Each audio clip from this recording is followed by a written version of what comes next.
We're going to get started. I will tell you a little bit about our organization. We are the Betsy Wilson Initiative for Children.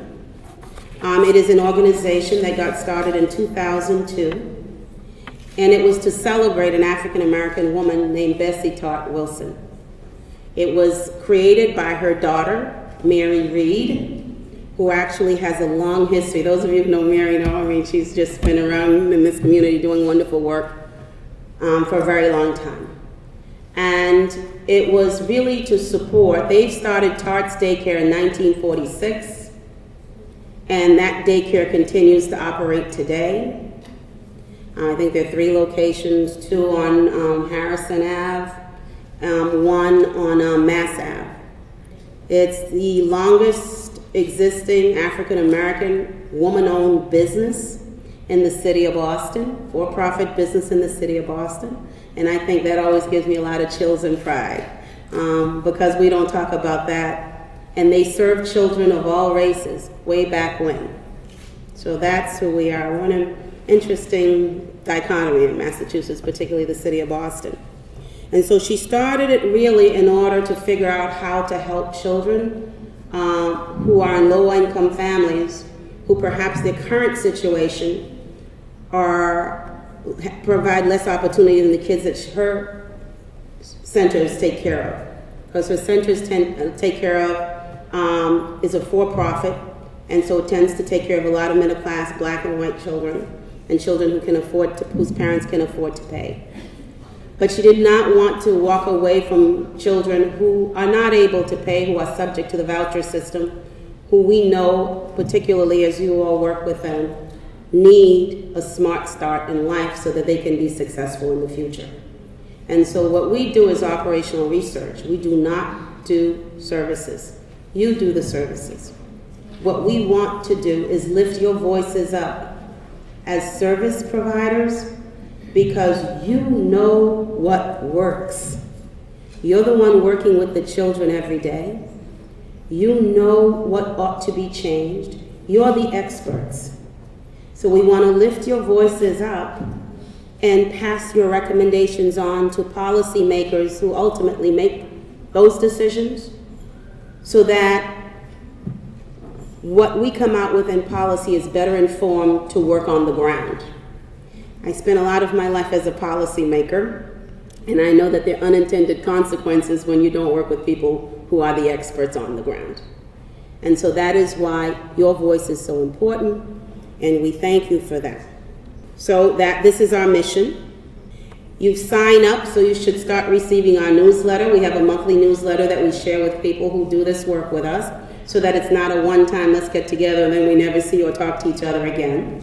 This is what the early years look like when we talk about how important those first 2 years are.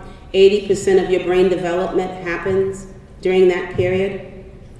So if you are at home with a mom or grandmother and aunt who maybe they do love their children, they do love their grandchildren, they do love their nieces and nephews. They love the children they take care of. But what we're learning is that we have to add a little bit more to that for our children. The interactions that you have with them matter. The ability to communicate with them, to encourage them when they're babbling, to maybe sit with them, go take a look at a book. And some people have great literacy skills in their own language and some people do not. And we want to encourage you that not to be embarrassed by that. We all come with different gifts, but everybody can sit with a child and flip through a picture book and make up a story and engage that child in that way. Because in sitting with the child and making that story, you're giving them vocabulary. So vocabulary doesn't simply have to be about reading the book, the words in the book at that time. It really is about that interaction and teaching the child that is a very good place to be, on grandma's lap, flipping through that book and learning about what that little girl or little boy that's pictured in that book says, and creating that story for them. So you don't have to be willing to read or write in your own language to create a story. Every one of you have nursery rhymes in your own language, right? So being able to understand that is literacy too, that's vocabulary building and developing, storytelling, what many cultures have, That's very much part of engaging children too, right? And so all of us can do this together, and then we can find ways to connect them with those formal opportunities, which is part of why we're here today. So we need those language skills to develop. You see it, right? Birth, and then by the time it starts to slow out, right? 13 and 14 months into this work, it starts to slow out. And so when you get into the years, all that formation happened early. So what you're doing with those children every day is the platform for their going to college, if that's what your dream is for them, or for being that wonderful plumber or electrician, whatever they want to be. That what seems so not important is so important, because that's the building block, right? And that's why we're here today. So I want you to take a look at that brain development. 80% is happening in your care right now. Okay, so here's some quick facts. Care by family, friends, and neighbors is the largest form of non-parental care for children under 6. There's a study that says that across the United States and in Massachusetts as well, about 60% of our children are in unlicensed informal care. So we're not focused on whether you're licensed or not, whether or not you have we're focused on trying to figure out how to support you in the work that you're doing and connecting you with resources to help the child in your care grow. We're not here to question the choices that parents make for their children. Okay? So all we're trying to do is figure out how to improve access. What are the barriers for you?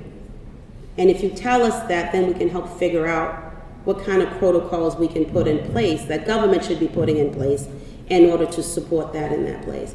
I'm over 50 years old. I don't know anybody who didn't come out of an informal care setting. Most of the people I grew up with came in informal care settings, and I think we're okay. Some of us are doing okay. I was blessed. I was able to start early education at 2. My mom was able to put us in a program, but not everybody had that. And people did okay. The difference is now that we're asking kids we're picking up skill sets a little sooner, right? And so we need to help support children where they are right now.